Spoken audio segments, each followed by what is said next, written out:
음주운전에 대해서 살펴보겠습니다. 이제 부산 해운대에서 또다시 음주운전 사망 사건이 일어났다고 하죠. 이제 술에 취한 주침 운전자가 폐지를 줍던 이제 행인을 이제 차에 치여서 차로 운전을 하다가 차로 치여서 사망에 이르게 한 그런 사안이 있었다고 합니다. 속칭 윤창호법, 즉 음주운전 처벌 기준을 강화한 그런 법이 시행된 이후에 이렇게 또 발생한 사건이라서 더욱더 안타까운 그런 생각을 하게 되는데요. 음주운전에 대해서 오늘은 이제 절차적인 부분을 간단하게 설명드리겠습니다. 술을 마시고 이제 운전대를 잡았죠. 그래서 운전을 시작했어요. 그럼 일단 음주운전이 이제 성립이 된 거죠. 계속해서 운전을 하는 도중이에요. 그러다가 이제 경찰 단속이 있어서 이제 차를 이제 정차를 시켰어요.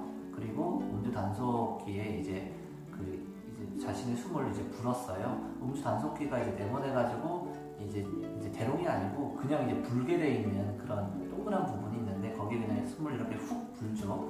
그러면 소리가 이제 나게 돼요. 이제 음주운전을 한 것이다 아닌가에 따라서 이제 다른 소리가 나게 되는데, 음주운전을 한 것이다라는 소리가 나게 되면 거기서 바로 수치가 나오게 되는 것은 아닙니다. 그건 간이하게 처리하는 장치고요.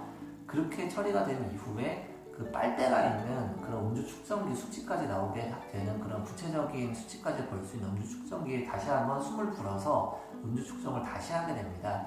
그때는 그 물컵을 줄 거예요. 보통 형사님들이 경찰관님께서 물컵을 주고 그 물을 이제 뭐 마시거나 뭐 이렇게 한 다음에 이렇게 음주 측정을 이제 정밀하게 하게 되는데, 그런데 그 물을 그냥 이게 무슨 의미인지도 모르고 그냥 마시고 그냥 바로 측정하시는 분이 있어요. 이걸 왜 주냐면은 입 안에 잔류 알코올이 있을 수 있잖아요. 술을 마시다가 그러다가 바로 음주운전을 하면은 입속에 이제 잔류 알코올이 있을 수 있고, 그것을 제거해서 정확한 혈중 알코올 농도를 측정하기 위한 그런 절차인 거예요.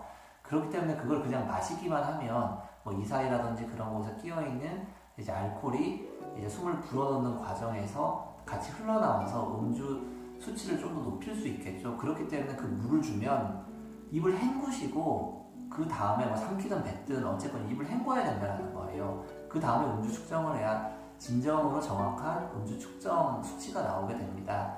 그리고 이제 그렇게 입을 헹궜다는 것을 다 서명을 또 받아요. 중요한 수사 절차예요. 과거에 이렇게 입을 헹구지 않은 상태에서 음주 측정을 했는데 그게 지금은 법이 바뀌어서 혈중 알코올 농도가 0.03 이상이면은 음주운전으로 처벌을 받기 시작하지만 과거에는 그게 0.05였거든요. 이게 작년까지는 0.05였고 작년 12월 며칠 이후부터는 0.03 이상이면은 음주운전으로 처벌을 받게 되는데, 그 당시 법은 0.05의 기준일 때 했어요. 그런데 0.05를 살짝 넘는 수준이었던 거죠, 측정값이. 그런데 입을 안 헹궜던 거예요. 그래서 이런 경우에는 입을 헹궜다라면은 0.05 이하로 수치가 떨어질 가능성이 있었기 때문에 반드시 0.05 혈중 알코올 농도 이상으로 운전했다라고 확신할 수 없다라는 이유로 대법원까지 가서 무죄 판결을 받은 선례가 있어요. 그래서 이제 수사기관에서도 그런 선례가 있는 이상 입을 헹궜다라는 것을 명확하게 이제 기재를 해요. 그리고 이거는 정확한 얘기는 아닌데 그 가글 제품이 있잖아요. 그런 것도 이제 알코올 성분이 일부 있어서 가글 제품, 그러니까 물 말고 뭐 가글이나 이런 그런 가글 제품 있잖아요. 그런 거 같은 경우에는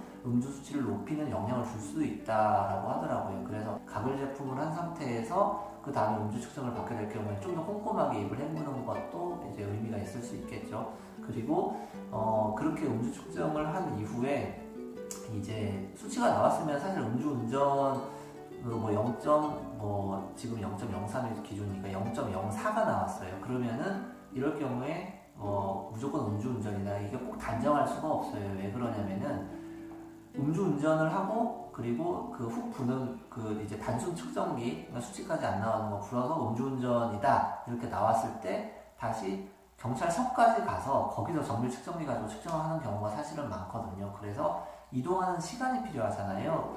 그래서 그 이동하는 시간 동안 혈중 알코올 농도가 이렇게 높아졌을 수 있어요. 이게 무슨 말이냐면 운전하다가 술 마시는 것도 아닌데 왜 높아지냐, 사람이 술을 마신 다음에는 그러니까 예컨대 소주 한 병을 갑자기 제가 예컨대 갑자기 한 30분 동안 7잔 정도 나오죠. 30분 동안 막 마셨어요. 그럼 혈중 알코올 농도가 7잔 동안 마신 직후부터 서서히 이렇게 올라요.